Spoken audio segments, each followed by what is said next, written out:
안녕하십니까. 송국근의 혼술 12월 9일입니다. 오늘은 제가 신문 칼럼을 하나를 소개해 드리면서 시작을 하겠습니다. 자, 동아일보에 나와 있는 송평인 칼럼입니다. 동아일보 송평인 칼럼인데, 제목이 죄지어도 처벌 못하는 계급 태어난다. 상당히 의미심장한 칼럼이죠. 내용은 이런 겁니다. 지금 정권 차원에서 최강욱 공직기강 비서관, 청와대 공직기강 비서관을 기소를 막는데 총력전을 기울이는데, 이 총력전을 기울인 것이 최강욱을 보호하기보다는 아마 실전처럼 해서 다른 연습을 한번 해본 거다, 그런 취지입니다. 그리고 실제로 정권이 진짜 걱정하는 것은 유재수 감찰무마 사건, 청와대가 조직적으로 개입한, 사실 최강욱 문제는 개인 비리입니다. 유재수 감찰무마 사건, 그리고 또 더 중요한 울산체 선거 개입, 선거 공작 의혹, 여기에 대해서 실전 연습을 한번 해본 거다 이거죠. 검찰을 무력화시키는 이런 과정. 그래서 지금 이 두 가지 혐의에 대해서는 백원우를 거쳐서 임종석 전 비서실장, 문재인 대통령에게까지 이르는 상황이다, 이렇게 진단을 했는데, 이것은 제가 어제도 말씀드린 것처럼 울산시장 선거 개입의 핵심 몸통은 지금 따르였는데, 그 전 단계에서 수사가 멈춰버렸다는 말씀을 들었죠. 그것과 비슷한 취지의 이야기를 한 겁니다.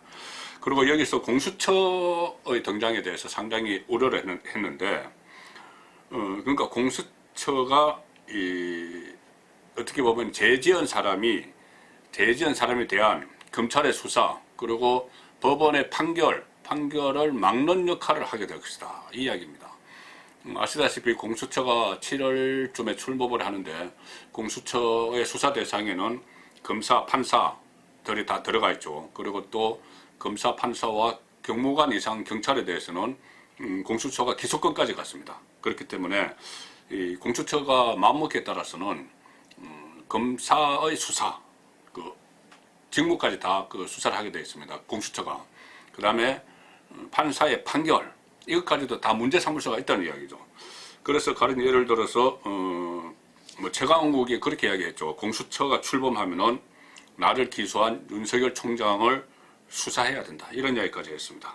그런 상황에서 지금 윤석열 검찰에 대한 공수처의 수사가 시작될 수도 있다는 것이고, 그렇게 되면은 윤석열 검찰이 수사하던 죄지은 사람들은 아무 처벌을 안 받게 될 수가 있다는 거죠. 그리고 판사도 마찬가지입니다. 판사도 지금 정권의 눈치를 보는 그런 상황을 우려를 했는데, 그럼 김경수 항소심 재판부가 2번이나 재판을 계속 연기하는 이런 것, 혹시 제가 말씀드렸었는데 총선에 영향을 미칠까봐 이거 1심에서 법정 구속까지 했던 상황이니까 판결을 계속 늦추는 거 아니냐, 이런 우려를 지적을 했습니다. 그리고 조국 씨에 대한 영장 기각, 법원에서 영장 기각한 것, 그렇게 재질이 좋지 않다, 그렇게 이야기하면서도 영장을 기각했죠.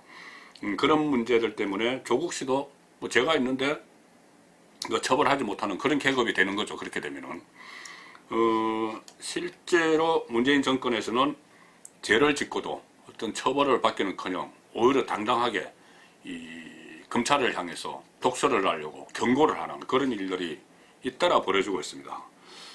청와대부터 앞장서서 그렇게 하고 있죠. 물론 그전에는 문재인 대통령이 본인이 직접 조국 수사에 대해서 검찰 탓을 하고 언론 탓을 했죠.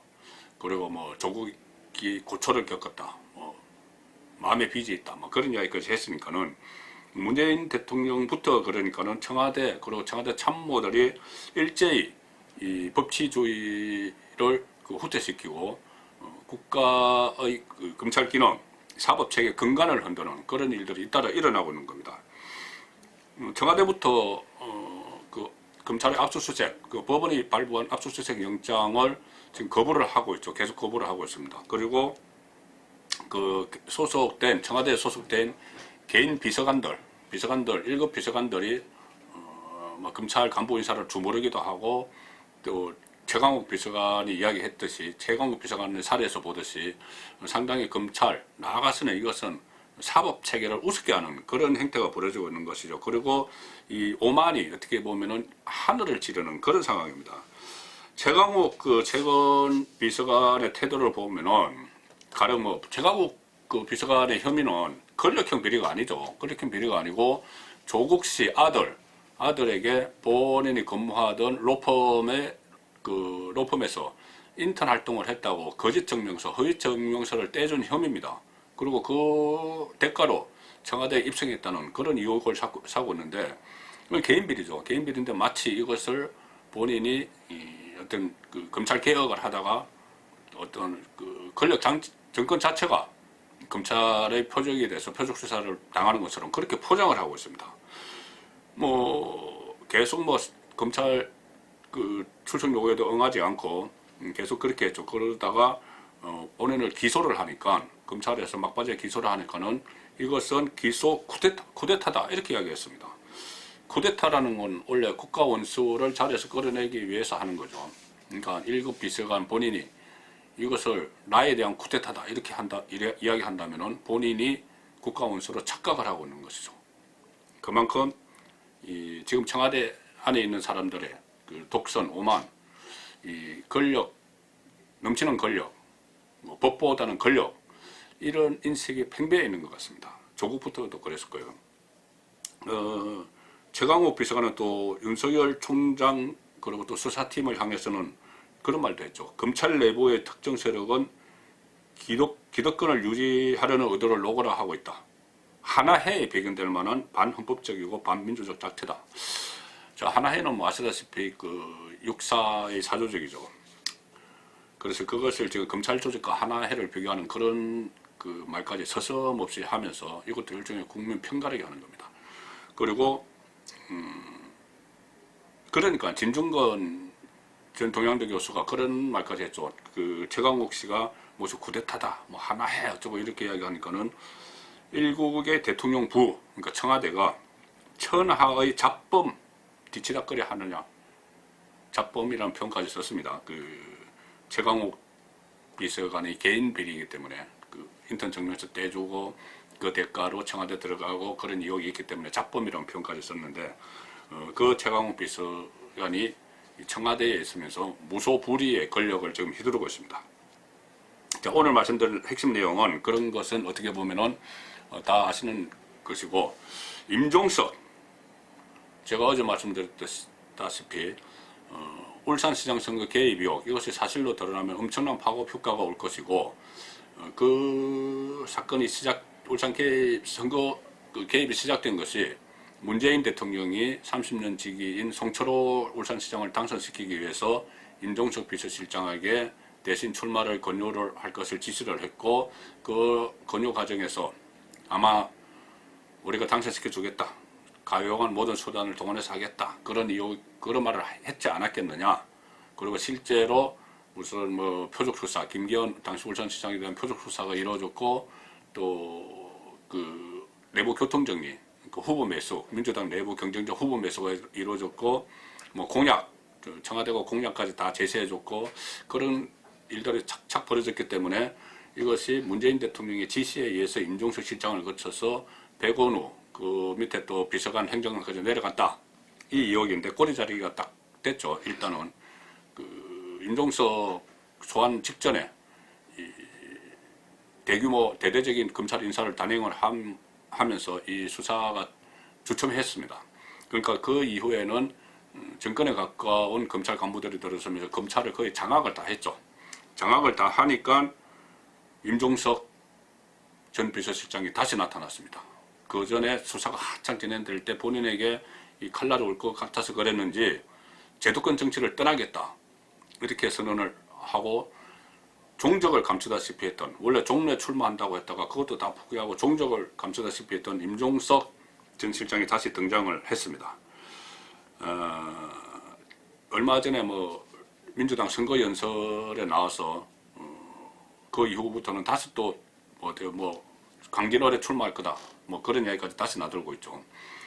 오늘 SNS를 통해서 입장문을 밝혔는데 검찰 조사로 받겠다, 이렇게 이야기했습니다.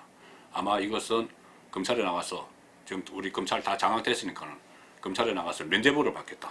그런 이야기로 들립니다.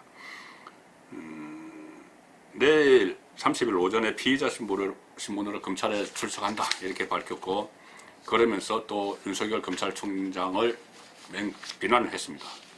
윤석열 총장과 일부 검사들이 무리하게 밀어붙인 이번 사건은 수사가 아니라 정치에 가깝다 이렇게 하면서 마치 또 윤석열 총장이 어떤 정치적인 목적을 가지고 수사를 하는 것처럼 그렇게 또 대립각을 세웠습니다. 그리고 지금은 검찰이 다 장악되어 있으니까 본인이 나오는 것이면서도 마치 뭐 떳떳하게 수사를 받는 것처럼 그렇게 포장을 하는 것이죠. 그전에 마치 종적을 감췄다 실패했다가 나타나서는 이렇게 이야기를 하고 있는 겁니다.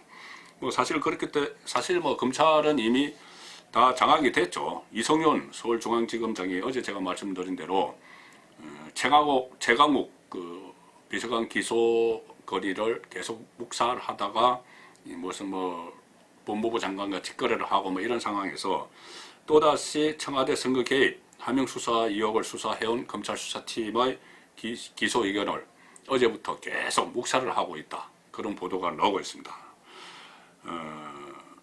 신봉수 서울중앙지검 2차장은 2월 3일 되면은 지금 다른 곳으로 자천돼서 갑니다. 그래서 마지막까지 이 불구속 기소라도 하기 위해서 기소 의견서를 냈는데 이성윤 지검장이 또 그것을 뭉개고 있다는 거죠. 자, 그렇기 때문에 이렇게 되면은 결국 이런 상황이 계속 이어지면은 송평인 논설위원이 이야기했듯이 죄를 지어도 처벌 못하는 계급이 태어난다. 그 가상이 현실이 될 것 같습니다. 그리고 그런 죄를 지어도 처벌받지 않는 그 계급이 지금 대한민국의 장기 집권을 꿈꾸고 있는 그 세력입니다. 송근의 혼술이었습니다.